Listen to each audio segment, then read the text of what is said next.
Now I've come to the end of my useful life, and there's no point in remaining alive forever, merely becoming a burden to people. So I don't mind now, really, when it comes, as long as it's reasonably peaceful and a satisfying sort of death.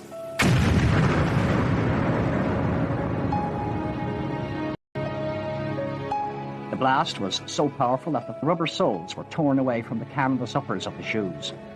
The word that they used to use all the time, spectacular. We scored a spectacular, they would tell journalists.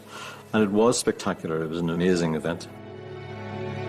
Maybe in many ways the Mountbatten tragedy was, in many ways, probably one of the most positive things that happened in our relationships.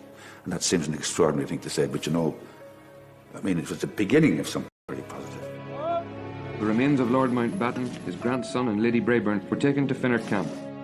Mountbatten was an old man leading an innocent life with a large number of children and grandchildren, doing no harm to anyone, quietly enjoying himself in a corner of Ireland. Why on earth should the IRA select him as a target and blow him up? These are blows inflicted on an enemy in wartime, and what does one expect?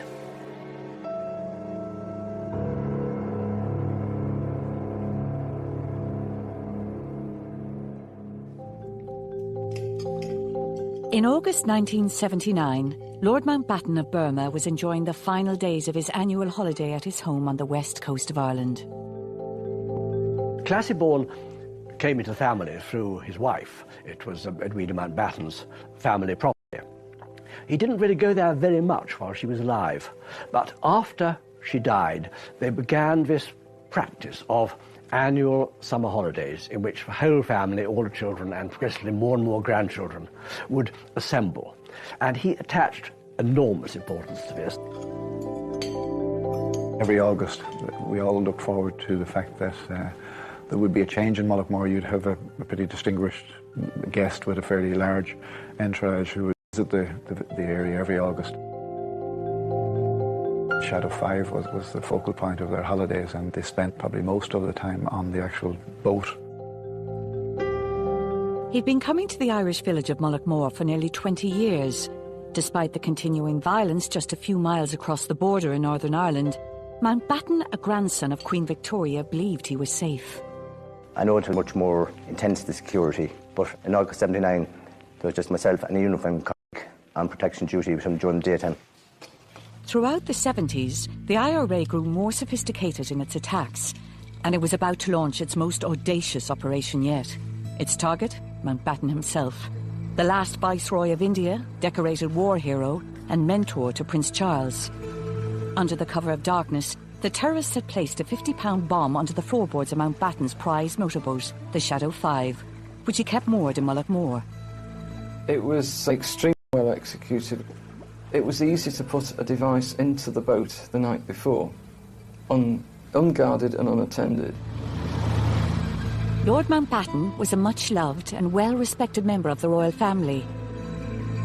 He had served his country at the highest level, commanding the Navy in Asia during World War II and overseeing the final days of the British Empire in India. Mountbatten was a man of enormous qualities and virtues. He was also a liar, a self-glorifier, a man who, not deliberately, twisted the truth to suit his own purposes. In 1979, Mountbatten had hired a 15-year-old schoolboy from Enniskillen in Northern Ireland to help him on the boat. For Paul Maxwell, it was a dream job.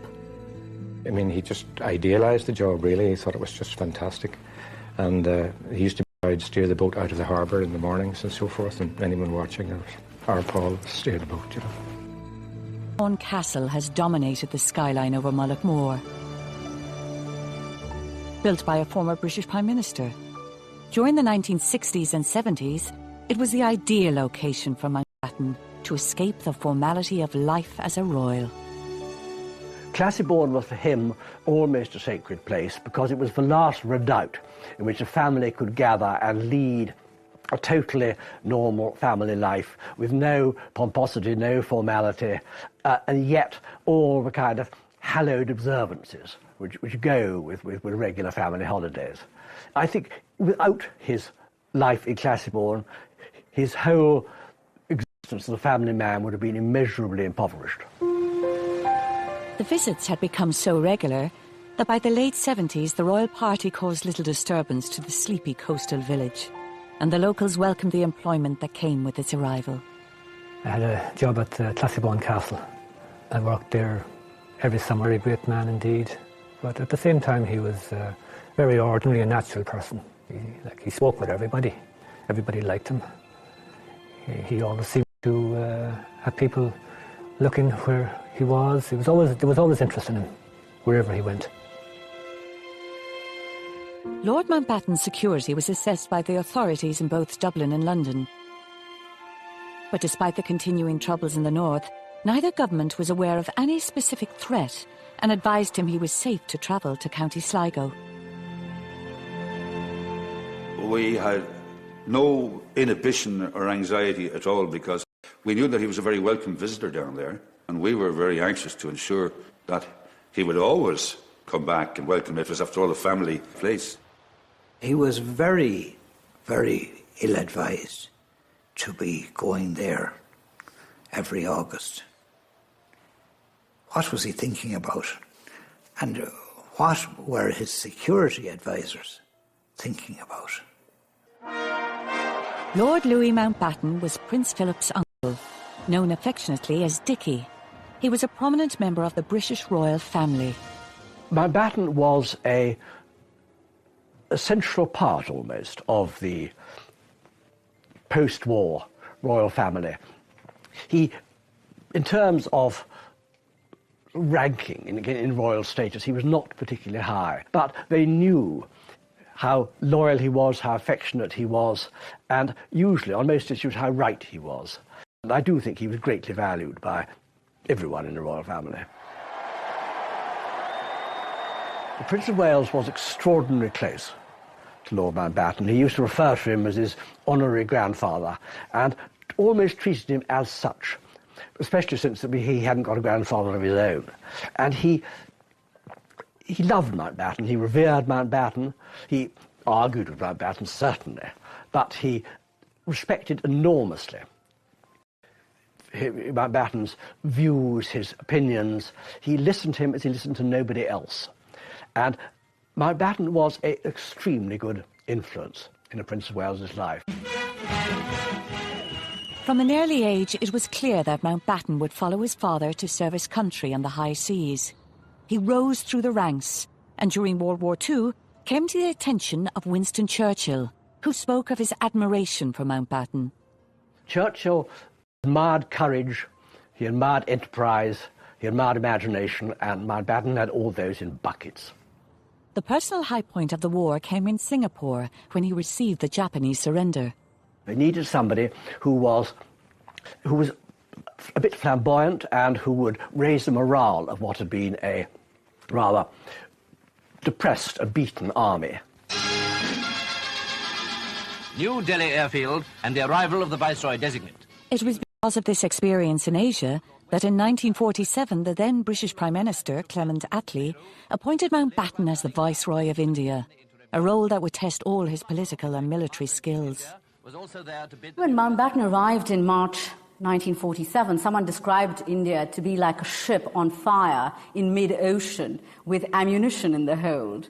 So a very volatile, bloody, unstable political situation. And what Mountbatten had was understanding of how to handle a very difficult diplomatic situation. How do we get these leaders of different political parties who have not been able to sit together on a table to discuss things in the lead up to 47. How do you get them around the table, and how do you get them to accept a compromise solution? And Mountbatten was possibly, I think, one of the best candidates to do that. Inevitably, he made enemies. Inevitably, people thought he was being unfair, favouring one side or the other. But given the horrors that were possible, I feel only admiration for him. Attlee's brief for Mountbatten was clear: get Britain out of India.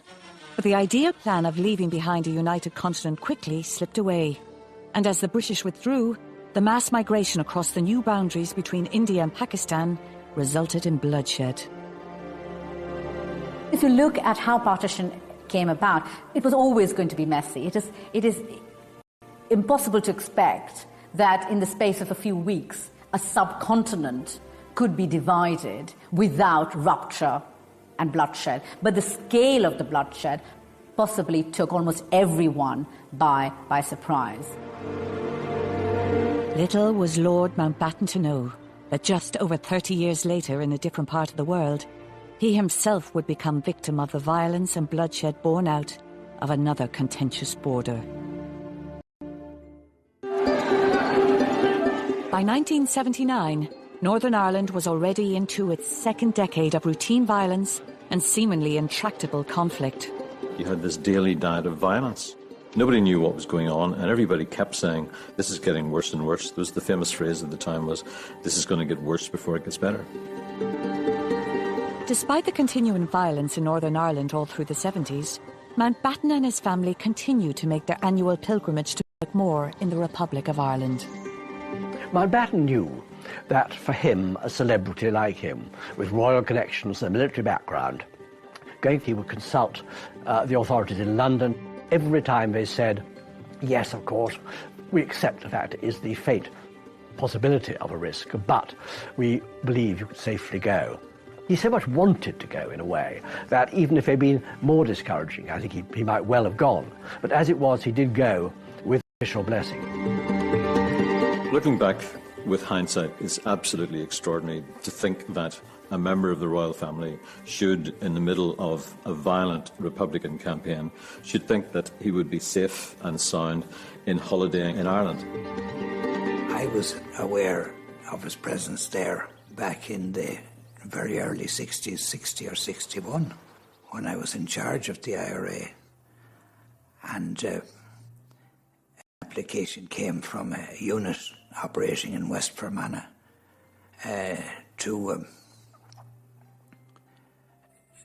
to deal with Lord Mountbatten. I ruled it out at the time because he was in the 26 counties and so on. Now, if he had crossed the border and that we became aware of it, that was a different matter entirely. Successive British governments had struggled to find a political resolution. Attempts at power sharing and ceasefires had failed, and Republicans were now digging in for what they termed the Long War.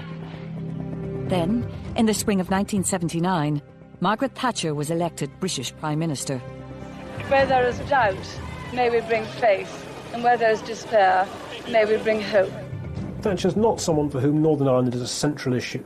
She's not someone who cares about the union, about issues of sovereignty, about all the kind of issues of principle that worried some people about Northern Ireland, some people in the Conservative Party about Northern Ireland. She's someone who's always slightly confused by Northern Ireland.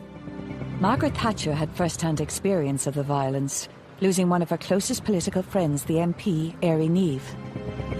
A bomb exploded under his car as he left the House of Commons during the British general election in 1979. It was an attack that left its mark on Thatcher. They must never, never, never be allowed to triumph. They must never prevail. Éire Niamh had been very important to her, both in her candidature, in her becoming a candidate to be leader of the Tory party and so eventually Prime Minister, and then in forming her views about Northern Ireland, about which I think she knew very little at first hand, as it were, until that time. And she was still conditioned by what she had learnt from Éire Niamh. What she does have is a very strong notion of terrorism, and she sees Northern Ireland really as top of Margaret Thatcher's political priorities. However, the IRA, growing more and more sophisticated in its attacks, was determined to put it on her agenda. At the beginning of the Troubles, IRA people were pouring petrol into milk bottles, putting a rag in, setting fire to it and throwing them at the soldiers. Years passed and they started to get fertiliser, agricultural fertiliser, and grind it down and made a bomb which sometimes went off and sometimes didn't. Then they got jelly grout and so on. But then by the late 70s they were into new technology, very worrying for the authorities. In 1979, the IRA made a technological breakthrough that breathed new life into its campaign. members of the South Armagh Brigade had come up with a new way to detonate explosives, which would later prove devastating in the attack on Mountbatten. What the IRA started to do was to take out the mechanism which you have in hobby products like toy boats and model aircraft, and adapt that in a bomb to make it go off when you literally set it off with a remote control.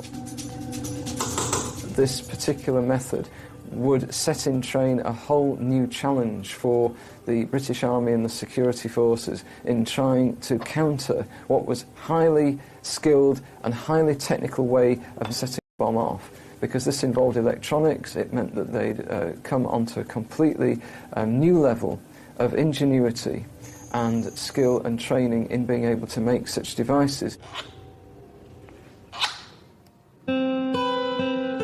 Up until the mid-70s, the IRA claimed to operate under a policy that banned all military operations in the Republic of Ireland. Despite the situation in Northern Ireland deteriorating, it remained a world away from Mullaghmore. I could honestly say that Mullaghmore up to that stage certainly wasn't touched. Of course we're aware of the happenings in Northern Ireland because we're within 17, 18 miles of the border, but we weren't certainly any more conscious than any other part of the country. In July 1979, the Maxwell family were settling into their holiday when they were approached by a local woman who asked if their son Paul would be interested in a summer job. She was given the job of trying to find somebody who would act as a boat boy for the summer, basically. And she asked me if Paul would be willing to do it. And I asked him, and he was really over the moon about it, and he got the job. Lord Mountbatten had local boat builders construct the Shadow 5 to his own specifications. Prior to his arrival, locals would prepare the boat for him. And throughout the month of August, he took to the water almost every day. It's a very, very well-maintained boat with an actual toilet installed, which was unusual for boats at that stage, and quite a lot of navigational and radio equipment installed as well. Coming from Northern Ireland, John Maxwell was used to the constant threat of violence, but in Mullaghmore, he believed his family was safe. Well, initially when Paul took the job, I had some concerns about it, but Paul was so keen that I didn't like to, and I thought to myself, well, the security, if somebody wants to take Mountbatten out, they could do it in another way rather than involve small kids or anybody else that was with them at the time. And I thought the risk didn't seem to be all that high anyway. In previous years, there was full-time protection on the boat while it was berthed in the harbour and not in use. But in August '79, that protection had been removed, I think possibly at the wishes of Lord Mountbatten. He wanted minimum security, and there were routine patrols by local patrol cars from maybe Kinlough, Bundoran, Ballyshannon, Sligo, patrolled the harbour and the surrounding areas and the main Sligo Donegal Road on a regular basis.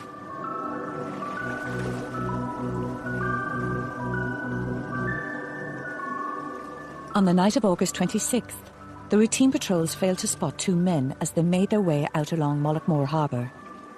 The IRA team boarded the Shadow 5 and placed a 50-pound remote-controlled bomb onto the floorboards. This was the IRA showing the world a new frightening capability, both in terms of technology and execution. But unknown to them, their target may have had some sympathy for their cause.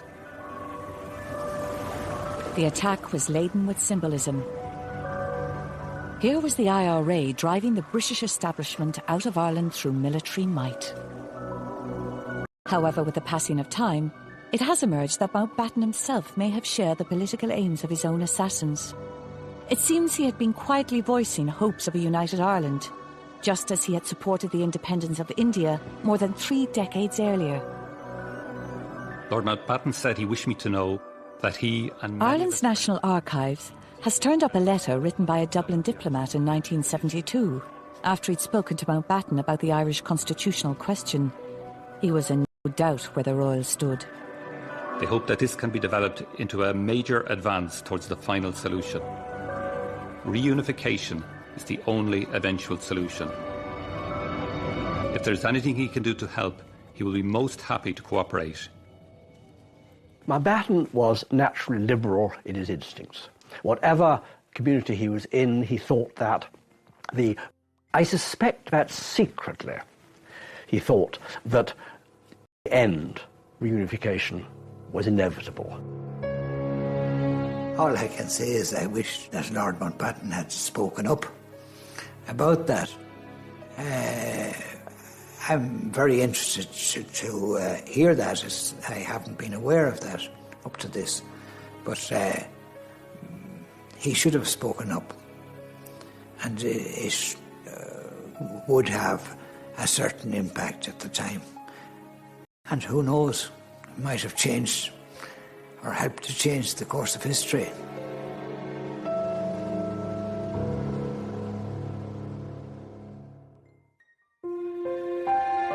For Enniskillen teenager Paul Maxwell, the summer of 1979 had given him a dream job working as a boatboy for a member of the royal family. Lord Mountbatten, the last Viceroy of India, spent each August in Mullaghmore, County Sligo, and on the morning of August 27th, both were nearing the end of their holidays. Paul got up as usual in the morning, and we had another couple of kids staying with us at the time, and he called one of the girls a fat lump, and which really annoyed her. And then he went out and he headed across the fields up to the castle. It had been a dreadful summer. Weather-wise, it was just about as bad as you could get. And that date in August was the bank holiday weekend in the UK. And that Monday morning was an absolutely beautiful Monday. The weather was terrific. Beautiful morning. Lord Mountbatten always brought with him a large party of family and friends, and they were keen to make the most of the arrival of the good conditions. Approximately 9:30, Lord Mountbatten, after his breakfast, came out and had a brief conversation with me. He informed me that later that day, he gave no specific time, that he and his party would be going out on board Shadow 5 for a trip to examine the lobster pots. As luck would have it, I went down to collect a paper later on in the morning, and I was watching him across on the other side of the harbour, and he was in the boat. He was sort of getting it ready to go out. And I came out from buying my paper, and he looked across, and I waved at him, and he waved back. That was the last time I had any kind of contact with him. Meanwhile, back at Classiebawn Castle, preparations were underway for the trip on Shadow 5. About 11 o'clock at that, the party were in and out and loading the car with picnic basket and various items.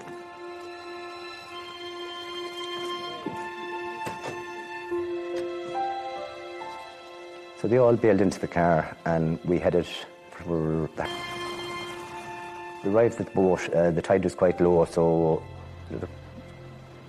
Lord Mountbatten, being 79 years of age, an elderly man, and the Dowager Lady Patricia Bayburn was 83. I helped them down onto the boat and remained with them on the boat for a period. So Lord Mountbatten took control of the boat himself. The Dowager Patricia Bayburn sat at the rear of the boat, along with Lady Bayburn. Lord Bayburn, Timothy and Nicholas Natchwell, twin sons, 14 years of age, and Paul Maxwell were in the main body of the boat then. Lord Mountbatten steered the boat out of the harbour, turned left and headed towards where the lobster pots were. I had went down onto the rocks, down onto where the small wee ponds of water were just walking along the rocks. And I sat down because I seen the boat approaching. And I knew the boat was going to be lifting the lobster pot right beside me. I was really 30 yards from the boat. I wouldn't have been any further than that. I was up reading the paper at the back of the cottage. I suppose it would have been maybe 11 o'clock or 11:30 or something like that. I followed along the cliff face, keeping the boat under close observation at all times. So within minutes, the boat came to a wee inlet where the lobster pots were. They were chatting among themselves, like just hear them talking. And the boat was coming towards me and then turned to the right-hand side. And it was then that someone had stopped to lift the lobster pot. I was looking down at the cliff face, directly down onto the boat.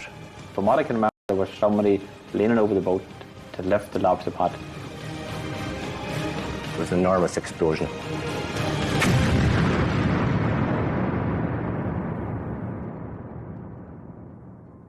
It just riz clean out of the water. It went straight up into there. It didn't spread out at all. It just went straight up. And it seemed to go up into the air for about, to me, like 5 seconds before there was another merciful explosion.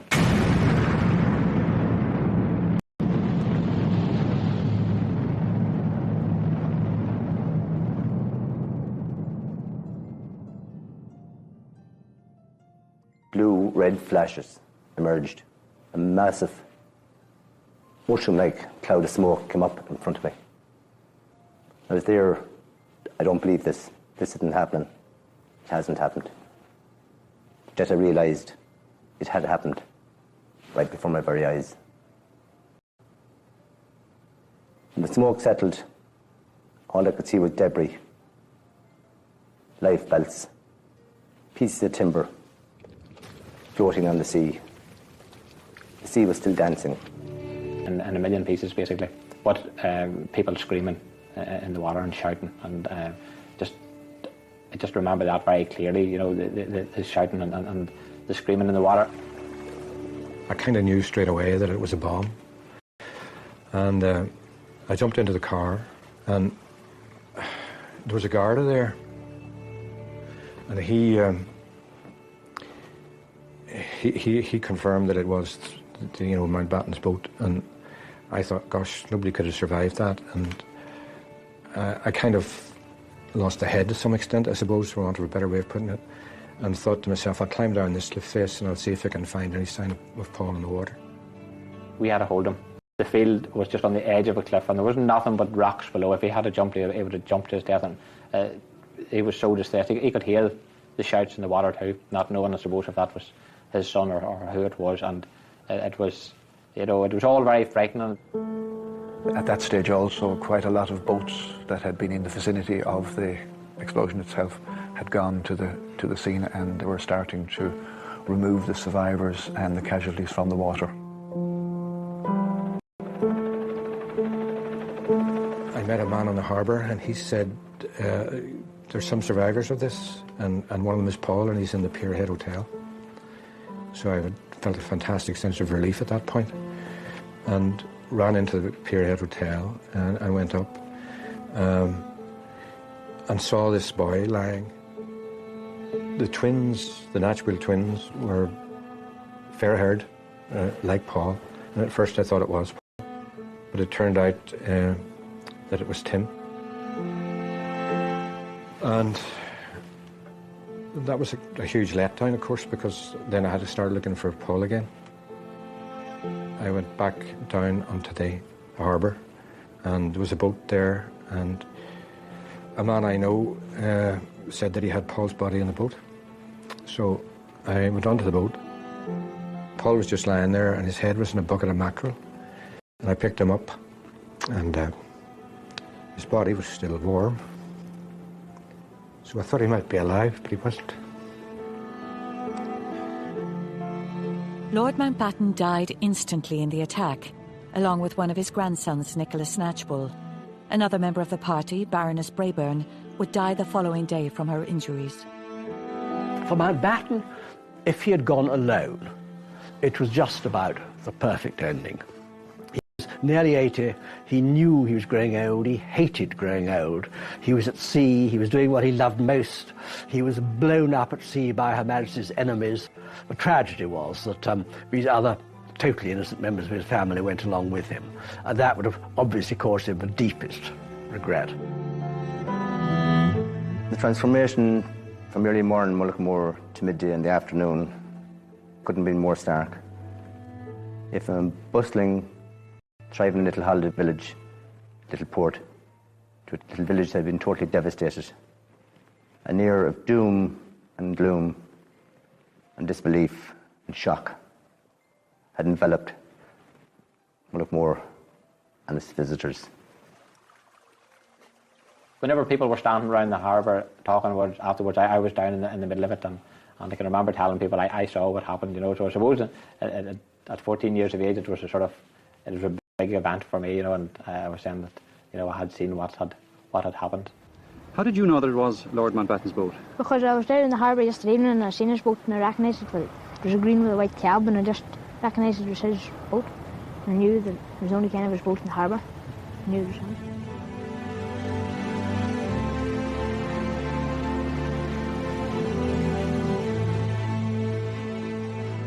In military operations, things change very quickly from time to time, and sometimes on-the-spot decisions have to be taken.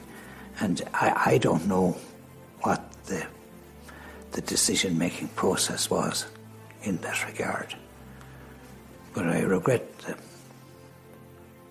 the deaths of the civilians.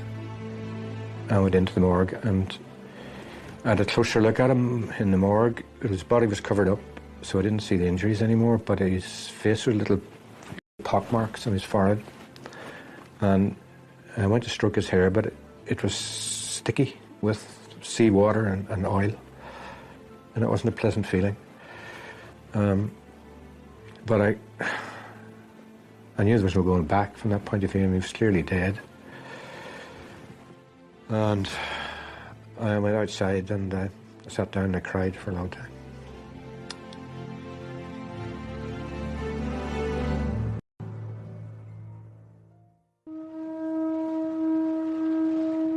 In August 1979, the IRA had struck right at the very heart of the British establishment with the killing of Lord Mountbatten of Burma while he was on holiday in Ireland. The scale of the human tragedy very quickly became a political crisis in London and Dublin as news emerged of the unprecedented atrocity. I was on holidays in Lange, coming in from the golf course when somebody ran up to me and said, "Did you hear what has happened? Did you hear?" I said, "No, I haven't an idea," but I never knew. And my immediate reaction was to get back to Dublin as fast as I could. And the news was about to get a whole lot worse. 2 hours after Mountbatten, the IRA again used its remote control technology to kill 18 members of the Parachute Regiment at Warren Point in County Down. The attacks had been planned and executed with ruthless precision. Separately, these were two of the worst, the most awful attacks of the Troubles, with civilians and an old man dying in one attack and a lot of soldiers dying in the other. Separately, they would have still have been a tremendous shock, but together, it was almost mind-blowing, to use the word that was used in those days, that the IRA, which it seemed to be a bit dipping down, could manage this. It was a huge moment where everybody realised that the Troubles weren't just gradually going away, that this had arrived, that these people were so ruthless. The Irish Prime Minister had cut short a holiday in Portugal and was on his way back as the rest of the cabinet met in emergency session. It was a very steamy sort of an atmosphere. The enormity of these deaths and all this violence was fairly well accepted, realised and accepted on the Irish side. Margaret Thatcher's immediate response was to fly into the north to visit the injured soldiers and to walk the streets of Belfast in an attempt to reassert her government's control. Lord Mountbatten was Britain, and Britain was Lord Mountbatten. She had to make an immediate reaction as Prime Minister, and that was designed to reassure opinion in Northern Ireland. I don't think she, at that stage, saw that much was likely to come from cooperation with the Irish government. I think she thought that the Northern Irish situation had to be dealt with by the British government in Northern Ireland. And the other developments came later. There's always a bit of the ambulance chaser about Margaret Thatcher. You know, she likes dramatic incidents with victims she can visit, and of course does go and visit the victims of Warren Point. And that, therefore, kind of fits in with the way she approaches Northern Ireland, always as a series of kind of discrete little episodes, rather than as a problem to which she has some overall view. 2 weeks later, the Irish Prime Minister was in London along with several members of his cabinet for the funeral of the British Royal, murdered in their territory. I think it's an awful thing to be sad at funerals. I hope people won't cry. They must remember that all my life I've enjoyed a joke, I've enjoyed the fun of life, and I'm going to enjoy the fun of dying, and I'm only sorry I won't be there to see the fun of the funeral. Walking to the Abbey that morning, we just walked because we were early, and there were crowds of people past, and what struck me particularly was the venom. It was in this fevered mood that the Irish delegation led by Jack Lynch found themselves summoned to Downing Street immediately after the funeral, where they faced demands from Margaret Thatcher for greater cross-border cooperation and a new, tougher security regime. She was committed above all, really, to the security situation and to dealing with the terrorist situation, the IRA situation in Northern Ireland on the ground. She was anxious, of course, if there could be any assistance in doing that from the government south of the border, but not really expecting very much on that score at that time. Jack Lynch was nobody's fool. He was a very shrewd operator and very well able to handle most situations. One of the ways in which I thought we might help the Taoiseach would be to produce a document of this size which he could slip in his pocket and look at in the car on the way to the meeting, so that all the points are there. And that's the one that was used in Downing Street at that meeting in September 79. Jack Lynch opened or started at his introduction. He said, "You must appreciate, Prime Minister, that the revulsion in both countries is equal, but you are putting the blame on us. You cannot blame us because we have problems with the IRA just as you have problems. The IRA doesn't recognise our constitution. We have a problem. It's at least as big as your problem." And he continued with that argument. Somebody made the suggestion that, you know, Prime Minister, there may be a certain amount of sympathy with what the IRA are at, with their aims, not necessarily with their methods, with their aims. She became furious. She jumped up from her chair, she thumped the table and was almost about to leap over the table. "Are you condoning murder? And, you know, if this is the way you're going to, if this is your attitude, we'll finish." And Jack Lynch kind of put his hand out and told the man responsible, or he kind of said, "Look, Prime Minister, we both have the same objective. Don't continue with this sort of attitude." So she quietened down, but obviously her nerves were on edge, and the memory of all the deaths was obviously very, very live. I remember on one occasion saying, "But murder is murder is murder." Well, we didn't need to be told that. But to try to eradicate the causes of murder, that in numerous meetings with her, she had a narrow focus, to say the least, rather tunnel vision.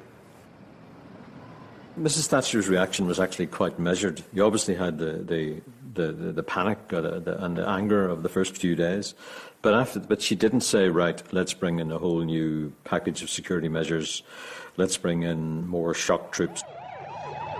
The Irish authorities moved quickly, and within months, IRA man Thomas McMahon, who'd been arrested on the day of the attack, was jailed for life for planting the bomb on Lord Mountbatten's boat. Forensic evidence helped convict McMahon, whose boots were found to have traces of paint from the Shadow 5 on them. We realised, we just can't react and give these fellas the right to have us all on the back foot reacting to what outrages of that nature. If we do, we'll never make progress. Never.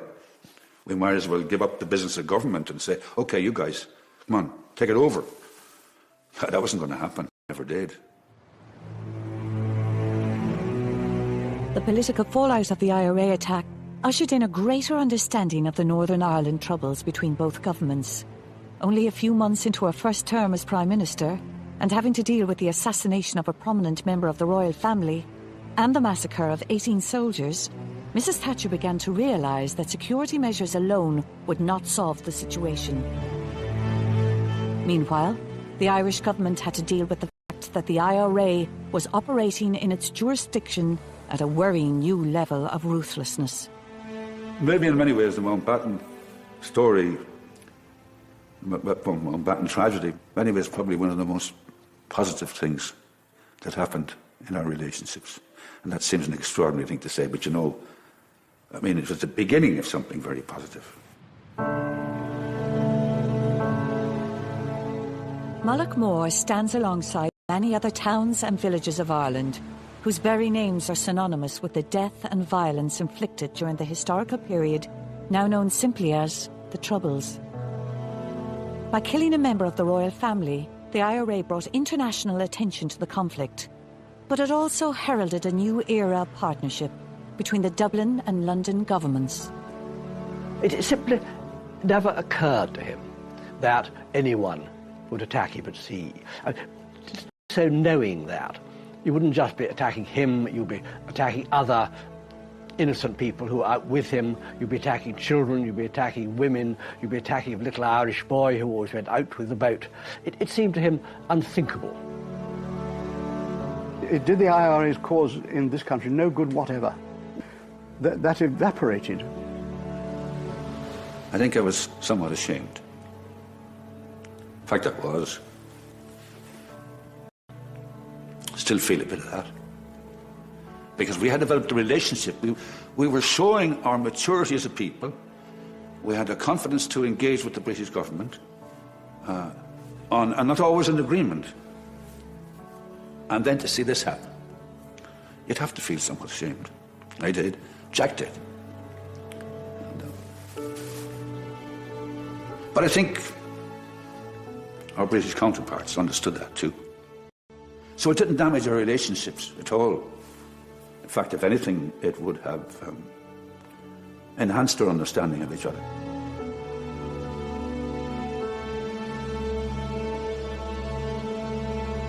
Their feats are legendary, serving as a blueprint for warfare thousands of years later. Battles BC uses stunning graphics to show leaders from the ancient world in some of the greatest conflicts in history. See it tomorrow afternoon at 4 as part of the free weekend pass on Sky 3.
family were settling into their holiday when they were approached by a local woman who asked if their son Paul would be interested in a summer job. She was given the job of trying to find somebody who would act as a boat boy for the summer, basically. And she asked me if Paul would be willing to do it. And I asked him, and he was really over the moon about it, and he got the job. Lord Mountbatten had local boat builders construct the Shadow 5 to his own specifications. Prior to his arrival, locals would prepare the boat for him, and throughout the month of August, he took to the water almost every day. It's a very, very well maintained boat with an actual toilet installed, which was unusual for boats at that stage, and quite a lot of navigational and radio equipment installed as well. Coming from Northern Ireland, John Maxwell was used to the constant threat of violence, but in Mullaghmore, he believed his family was safe. Well, initially when Paul took the job, I had some concerns about it, but Paul was so keen on it that I didn't like to, and I thought to myself, well, the security, if somebody wants to take Mountbatten out, they could do it in another way rather than involve